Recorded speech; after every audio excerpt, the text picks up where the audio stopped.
여러분, 말씀에는 능력이 있습니다. 특별히 하나님께서 우리 각 사람의 마음에 말씀 저수지를 하나씩 다 주셨습니다.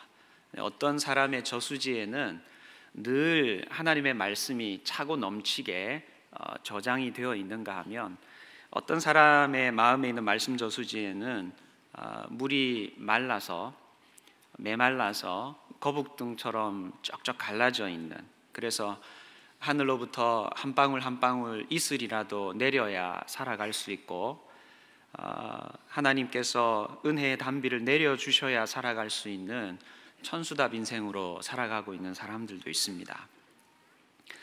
여러분, 우리가 어려울 때, 힘들 때, 영적으로 기갈에 처할 때 우리 마음에 있는 이 말씀의 저수지에 말씀이 가득가득 채워져 있으면, 차고 넘치면 늘 그 말씀을 우리의 영의 양식으로 삼고 해갈할 수 있는 은혜가 있습니다.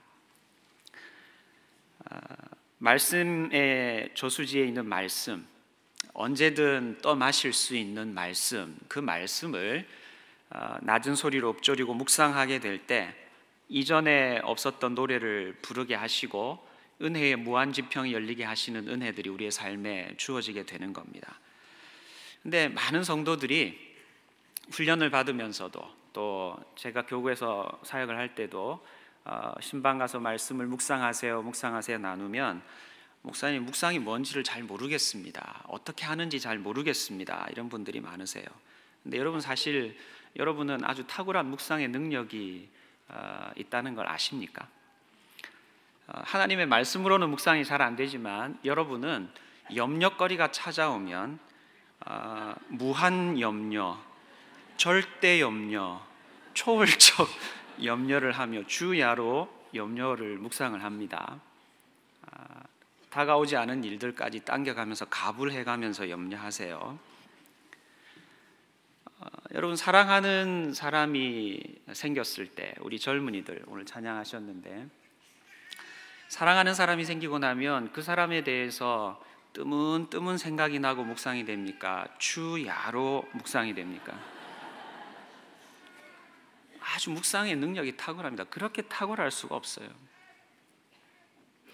여러분, 우리는 모두가 다 묵상하는 능력은 있습니다. 그런데 하나님의 말씀을 가지고 묵상을 해보지 않은 거죠. 묵상을 모르는 게 아니라 하나님의 말씀을 재료 삼아 묵상하는 훈련이 되어 있지 않고, 그 묵상이 가져다 주는 유익을 아직 맛보지 못했기 때문에 하나님의 말씀으로 묵상하는 것이 낯선 것입니다.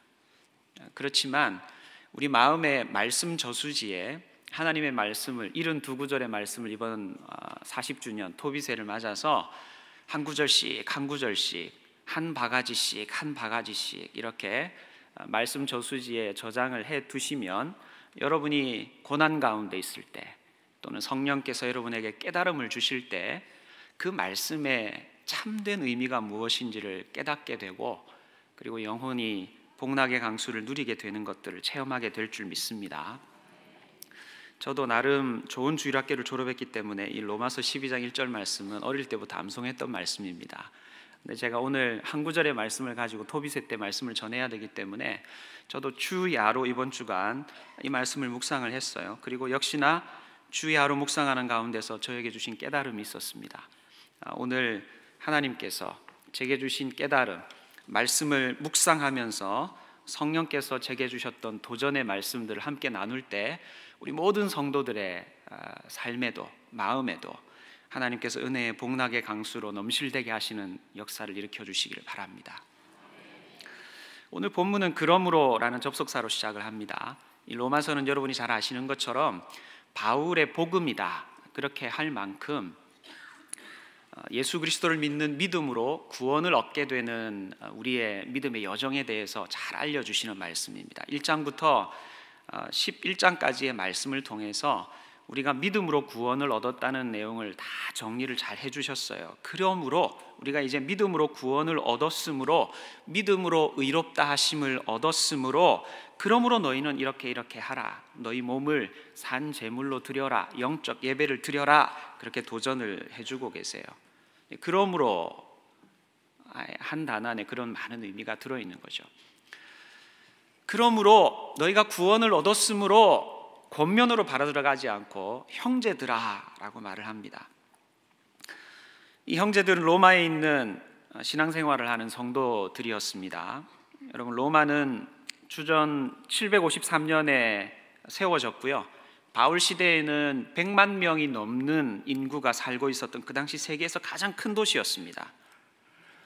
근데 사실 바울 사도는 로마를 방문해 본 적이 없었어요. 로마 교회를 방문하지 않았습니다.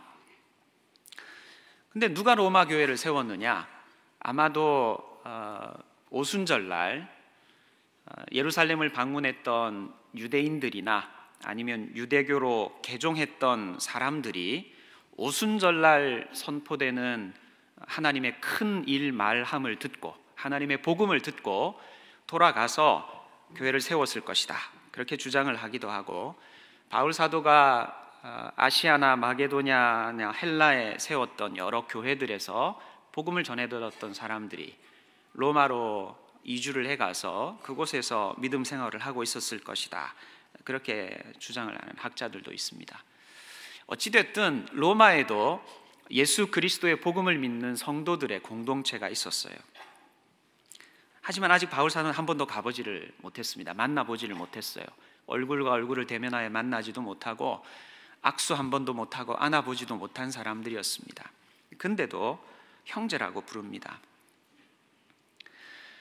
특별히 오늘 이 말씀을 그리스도 안에서 형제된 로마 교회들에게 선포할 때 이 형제들이라고 하는 로마 교회 성도들은 상당히 어려운 국면으로 접어들어가고 있었습니다.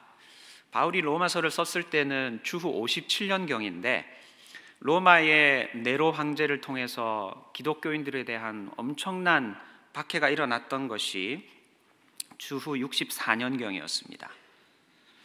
그 당시 로마는 복음에 대해서 점점 적대적인 분위기로 접어들어가고 있는 시기였어요. 정치적으로 사방으로 우겨쌈을 당했습니다, 그리스도인들이. 여러분, 로마 사람들은 로마의 황제를 큐리오스라고, 주라고 여겼습니다. 신으로 섬긴 것이죠. 하지만 예수 그리스도를 믿는 사람들에게는 우리 주 예수 그리스도만이 큐리오스입니다. 주님이십니다. 유일한 주님이십니다. 그렇기 때문에 로마 황제를 신으로 섬길 수가 없었어요. 로마인들이 볼 때 그리스도인들은 이단아였습니다. 종교적으로 사방으로 우겨쌈을 당합니다. 예수 그리스도의 살과 피를 먹는다, 마신다 라는 이야기가 전해지면서 그리스도인들은 식인 습관을 가지고 있다, 인육 습관을 가지고 있다, 이런 오해를 받기도 했어요. 예수 믿으면 다 형제 자매잖아요. 우리 누님이시고 형님이시고 그렇지 않습니까? 네. 다 형제 자매 이러다가 어느 순간 결혼하고 한 집에 산단 말이에요. 그래서 근친상간하는 풍습이 있다, 뭐 이런 오해들도 받았어요. 예수 그리스도를 믿는 믿음을 유지하고 지켜나갈 때 신앙적으로 굉장히 우겨쌈을 당하는 일들을 겪게 되는 상황에 놓여져 있었던 사람들입니다. 근데 그들을 향해 형제들아 그렇게 권면을 하는 거죠. 사실 이 말씀은 그리스도 안에서 바울 사도의 형제된 로마 교회 성도들과 비슷한 형국에 놓여 있는 오늘날 대한민국에 있는 그리스도인들을 향해, 또 우리 사랑의 교회 성도들을 향해서도 주시는 말씀이다. 바울이 오늘 형제들아 이렇게 한마디 할 때 그 말 안에는 적대적인 그리스도인들을 향하여 적대적인, 기독교를 향하여 점점 더 적대적인 분위기로 흘러가고 있는 대한민국에서 믿음 생활을 하고 있는 우리들을 향하여서도 형제들아 그렇게 부르며 주시는 말씀이 담겨 있다는 것입니다. 우리를 형제로 부르고 나서 바울 사도가 하나님의 모든 자비하심으로 권면하십니다. 여러분, 신앙의 대선배지 않습니까? 바울 사도는 모든 고난과 어려움과 매맞음과 강의 위험과 바다의 위험을 겪은 분이지 않습니까? 이 정도 내공이 있고 믿음이 성장하고 그릇이 컸으면 좋은 말 할 때 싸게 내가 명령하는 대로 따라하는 게 신상이 좋을 거다, 이렇게 명령을 하셔도 되지 않겠습니까? 뒤통수를 한 대 때리면서 야 이놈아 시키는 대로 해, 이 말씀대로 사는 게 길이야, 이렇게 말씀하실 수도 있지 않겠습니까? 아침에 좀 웃어줄 줄 알았는데 안 웃으시네요. 네. 그런데 대사도께서 하나님의 모든 자비하심으로 권하고 계십니다. 권면하고 있습니다. 명령하는 게 아닙니다. 여러분, 우리가 우리 몸을 산제사로 하나님께 드려야 되는 것은 하나님께서 먼저 우리에게 한량없는 은혜와 자비와 예수 그리스도를 십자가에 내어 주시기까지 사랑해 주신 은혜가 뒷받침되기 때문에 우리 몸을 거룩한 산제물로 하나님께 드려야 되는 줄로 믿습니다. 우리가 다시 무엇인가 하늘의 상급을 받기 위해서 우리 몸을 거룩한 산제물로 내어 드려야 되는 것이 아니라 이미 하나님께서 우리에게 한량없는 자비와 은혜를 베푸시고 예수 그리스도의 보혈의 공로로 구원을 얻게 하셔서 하늘에 소망을 둔 자 만드신 은혜가 있기 때문에 그것만으로도 우리가 우리 몸을 하나님 앞에 산제물로 내어 드려야 하는 존재인 줄 믿습니다. 오늘 우리가 찬송했지만 바다를 먹물 삼고 하늘을 두루마리 삼아도 하나님의 그 한량없는 사랑과 자비와 은혜를 다 기록할 수 없는 줄 믿습니다. 그것이 오늘 우리 몸으로 산제사를 드리라고 권면해 주시는 근거입니다. 그런데 우리가 하나님 앞에 산제물로 드릴 때 거룩한 제물로 드리라고 합니다. 여러분, 제물은 거룩해야 됩니다. 구약의 제사법에서 제물을 예를 들어서 속죄의 제를 드릴 때 제사장이나 온 회중이 잘못을 했을 때에는 흠 없는 수송아지를 드립니다. 족장이 죄를 범했을 때는 수염소를 드립니다. 평민이 죄를 범했을 때는 암염소나 어린 양의 암컷을 드렸습니다. 가난한 사람들이 죄를 범했을 때는 속죄제를 드릴 때 산비둘기나 집비둘기 새끼를 드렸어요. 근데 너무 가난한 사람은 산비둘기나 집비둘기도 드릴 수 없을 만큼 힘에 미치지 못하는 경제적으로 어려운 사람들은 고운 가루 10분의 1 에바, 약 2리터 정도 되는 고운 가루를 하나님 앞에 제물로 드렸어요. 죄는 황소만큼 많이 지어도, 황소를 드려야 할 만큼 많이 지어도 경제적으로 여건이 허락하지 않은 사람에게도 죄 사함의 길을 열어주시려고 하나님께서는 만일 힘이 거기에 미치지 못하면, 만일 거기에 힘이 미치지 못하면 여러 차례 말씀하시면서 고운 가루 10분의 1 에바를 드리는 길까지를 열어놓으셨어요. 그러나 예외가 없었던 기준이 한 가지 있는데 그것은 흠 없는 제물이었어야 됩니다. 흠 없는 제물, 거룩한 제물, 구별된 제물을 하나님 앞에 올려드렸어야 해요. 여러분, 거룩하다라는 말은 구별되었다는 말입니다. 구약의 제사장은 구별된 옷을 입고 구별된 장소에서 하나님을 섬겼어요. 거룩한 제사장이다 부르는 이유입니다. 하나님의 백성은 구별된 삶을 추구해야 했습니다. 그래서 내가 너희에게 대하여 제사장 나라가 되며 거룩한 백성이 되리라. 너희가 내게 대하여 제사장 나라가 되며 거룩한 백성이 되리라. 구별된 백성이 되리라. 그렇게 하나님은 이스라엘에게 말씀을 해주셨어요. 여러분, 우리가 하나님 앞에 드려야 할 제사는 구별된 제사인 줄로 믿습니다. 우리가 드려야 할 제사는 거룩한 제사인 줄 믿습니다. 여러분, 우리의 삶은 세상 사람들과 똑같은 삶을 살아서는 거룩한 제사를 올려드릴 수 없습니다. 세상 사람들과는 다른, 아우라가 다른 삶을 통해, 색깔이 다른 삶을 통해, 구별된 삶을 통해 거룩한 제사를 하나님 앞에 올려드려야 되는 존재인 줄로 믿습니다.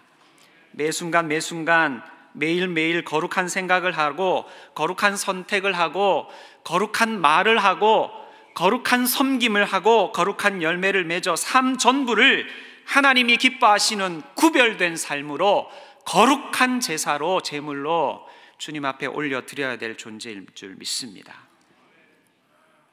뿐만 아니라 우리가 드려야 될 제사는 거룩한 제사인데 산 제사입니다. 산 제물 되어야 합니다. 여러분, 우리가 매일매일 산 제물이 되어서 영적인 예배를 드릴 때 우리가 내어드리는 구별된 삶은, 우리가 내어드리는 거룩한 삶은 하나님의 제단 위에 올라갈 때 죽은 제물로 올라가는 것이 아닙니다. 우리의 삶은 살아있는 상태로 주님 앞에 올려드리게 되는 겁니다. 사실 세상은 예수 그리스도를 믿는 하나님의 백성들을 향하여 도전합니다. 죽이려 합니다. 하지만 우리는 아직 죽지 않았어요. 죽지 않고 살아서 하나님의 큰 일을 선포하고 증거하는 하나님의 백성으로 호흡하고 있습니다. 여러분, 이 적대적인 상황에서 어떻게 반응하고 어떻게 선택하고 우리가 살아가야 할까요?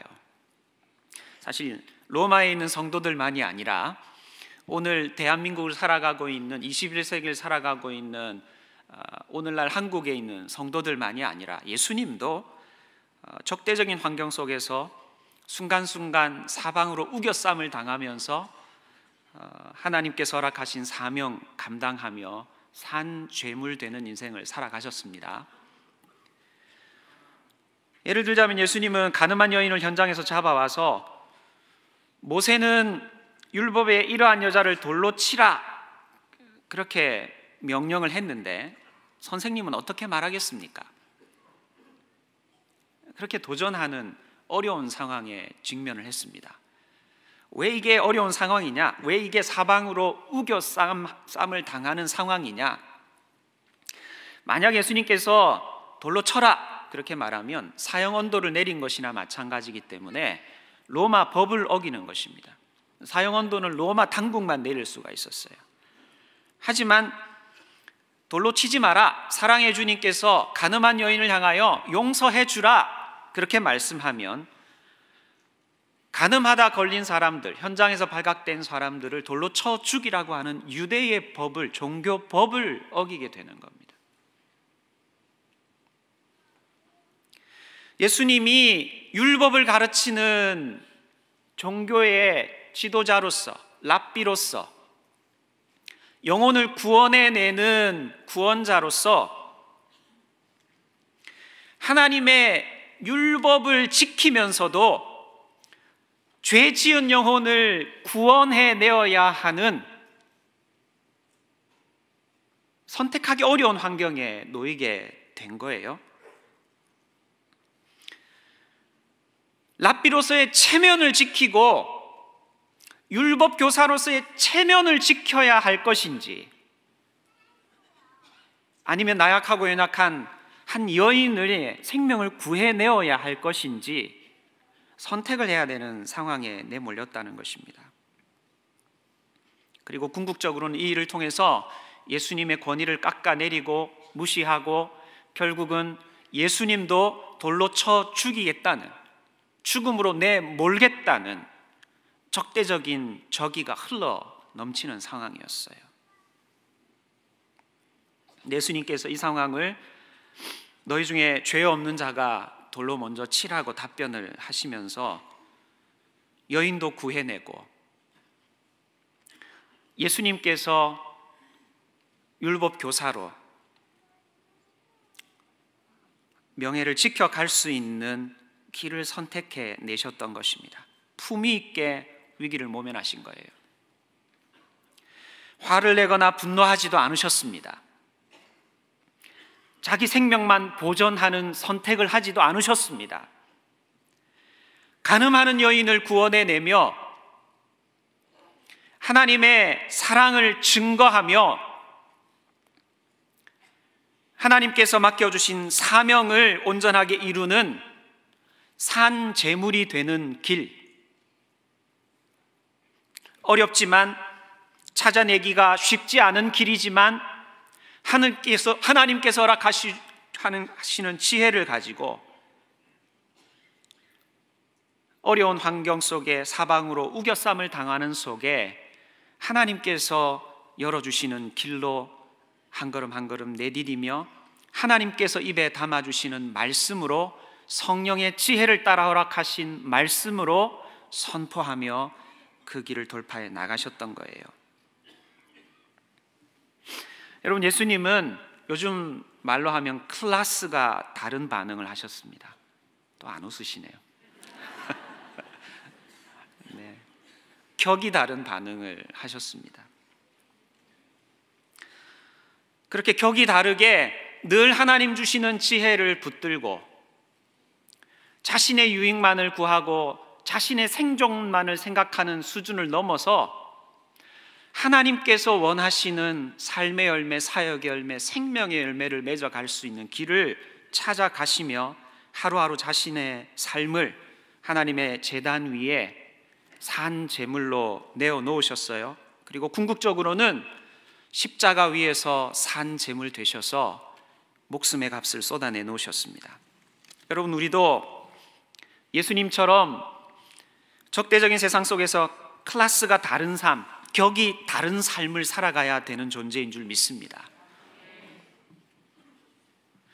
로마 교회에 있는 형제들을 향하여서, 사방으로 우겨쌈을 당하는 형제들을 향하여서 바울 사도가 형제들아, 하나님의 모든 자비하심으로 권하노니 산 제물로 영적 예배를 드려라 권면하셨던 것처럼, 오늘 우리도 사방으로 우겨쌈을 당하는 상황 속에서도 격이 다른 산 제물 되신 예수님의 모범을 뒤따라 영적 예배를 드리는 존재들이 되어야 할 줄로 믿습니다.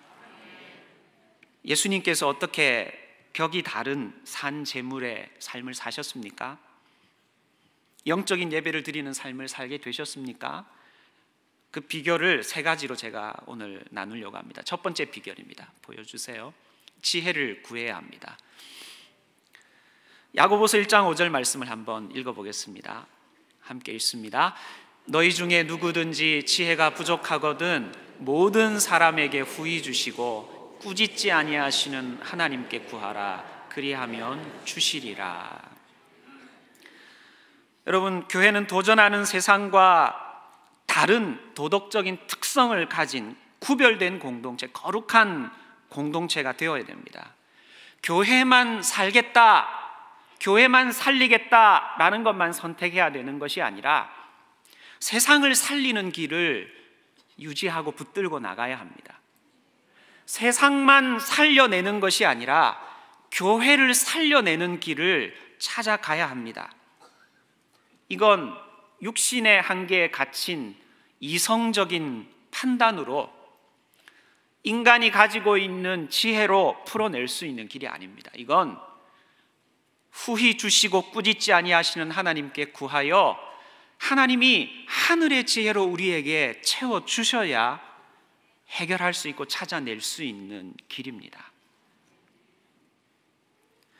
여러분, 우리가 때로는 나만 살리는 것이 아니라 죽어가는 영혼을 살리고 불쌍한 영혼까지 구원해내는 길을 찾아 나가려고 할 때에 어떤 선택을 해야 할지 답이 나오지 않는 상황에 내몰릴 때가 있습니다.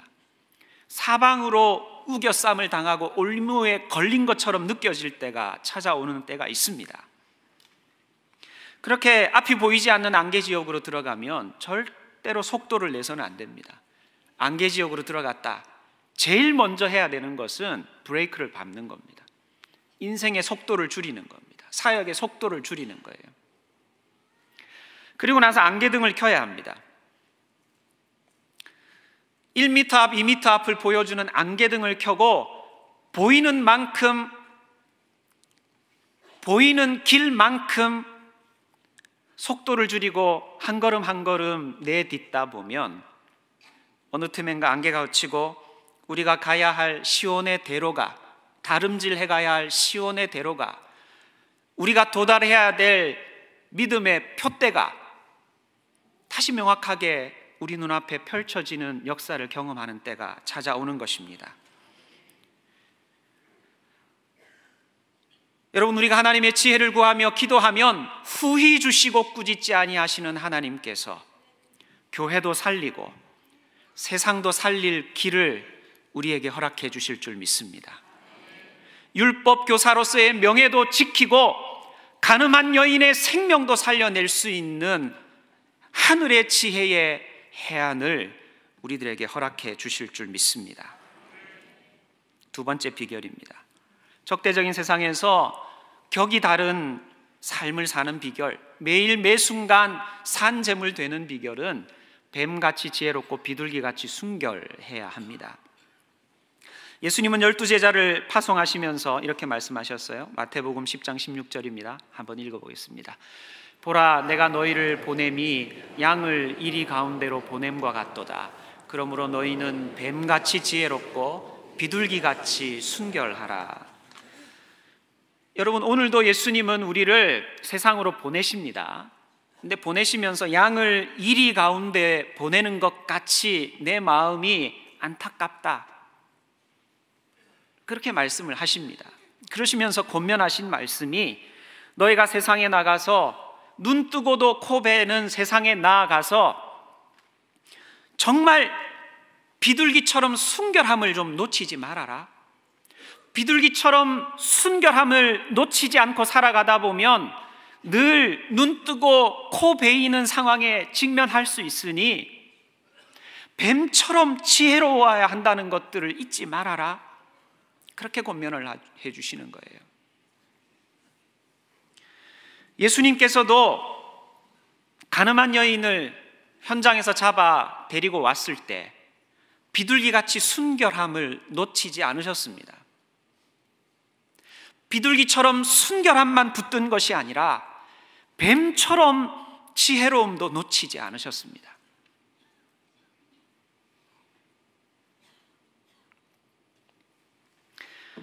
오늘 사랑의 교회가 적대적인 세상 가운데서 하나님이 주신 생명 비상, 사명 비상, 은사 비상하는 놀라운 역사를 경험하려면 이 한 해도 비둘기처럼 순결함을 놓치지 않아야 할 줄 믿습니다.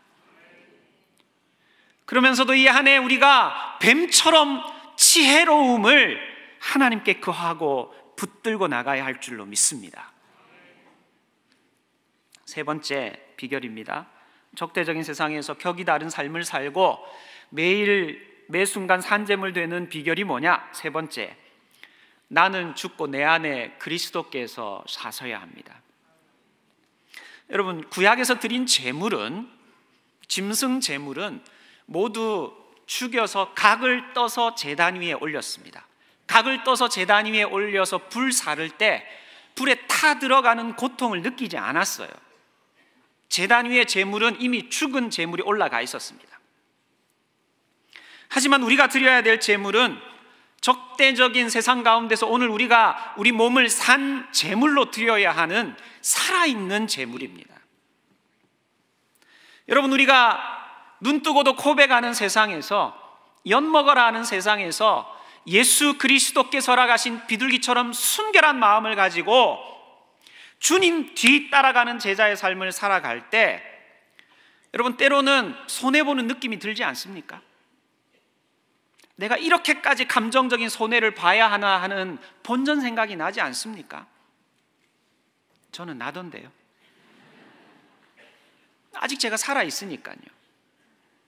살아있으니 내 삶을, 내 몸을, 내 하루 24시간을 주님 앞에 제물로 내어드리지만 때때로 그 순간 내가 이렇게까지 손해를 봐야 하나, 내가 이렇게까지 감정적인 손해를 봐야 하나, 내가 이렇게까지 고통을 겪어야 하나, 숨이 깔딱깔딱 넘어가게 하시는 상황으로 이렇게 내몰려야 되나, 그런 생각이 들 때가 있어요. 아직 살아있기 때문에. 산 제물이기 때문에 한 번 드려지는 것을 통해서 없어지는 게 아니라 매일매일 제단에 올려놓고 매일매일 산 제물 되어야 하기 때문에 은혜가 떨어지면 늘 내 마음속에서 본전 생각이 나고 주님 원하시는 말씀의 기준 따라 나가면서 내 마음이 고통을 겪게 되는, 무거운 짐을 져야 하는 상황에 놓일 때가 있는 거예요. 어떻게 계속 산재물이 되겠습니까? 내가 살아서는 안 되는 겁니다. 내 몸을 산재물로 드리지만 내가 살아서 제단에 올라가야 하는 것이 아니라 내 속에 사시는 그리스도께서 제단 위에 올라가야 하는 거예요. 내가 살아서 산재물 되어야 하는 것이 아니라 내 속에 그리스도께서 살아 산재물 될 때, 매일매일 내가 반복적으로 내 삶을 내어드리며 산재물 되지만 감정적인 손해나 고통이나 인생의 수고하고 무거운 짐으로 고난당하지 아니하고 기쁘게 영적인 예배, 산재물 내어드리는 예배를 살아 드릴 수 있는 것입니다. 사랑하는 성도 여러분, 적대적인 세상 속에서 이 한 해 살아가야 하지만 후히 주시고 꾸짖지 아니하시는 하나님께 지혜를 구하시기 바랍니다. 뱀처럼 지혜롭고 비둘기처럼 순결함을 양수겹장으로 유지해 가시기 바랍니다. 여러분 속에 여러분이 살아 꿈틀대는 것이 아니라 그리스도께서 여러분 안에 사셔서 격이 다른 산재물됨으로 하나님 앞에 영광의 예배를 올려드릴 수 있는 모든 성도들 되시기를 간절히 소원합니다.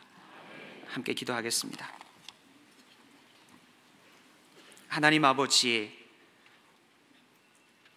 부족한 저희들을, 연약한 저희들을 한량없는 은혜와 구원의 역사로 품으시고 선택하시고 하나님 나라의 백성 삼아 주셔서 감사합니다. 주님께서도 바울이 권면하였던 로마의 성도들도 적대적인 세상 가운데서 산재물로 몸을 내어드리며 영적인 예배를 드렸던 격이 다른 그리스도인들이었습니다. 이 한 해 우리 모든 성도들이 하늘의 지혜를 구하며 뱀처럼 지혜롭고 비둘기처럼 순결하며 하나님이 기뻐하시는 삶의 열매를 온전하게 내어드리는 내 속에 그리스도께서 사신 온전한 제자들 되게 하여 주셔서 격이 다른 산재물로 주님 앞에 올려드릴 수 있는 복된 영혼들 되게 하여 주시옵소서. 예수님의 이름으로 기도합니다. 아멘.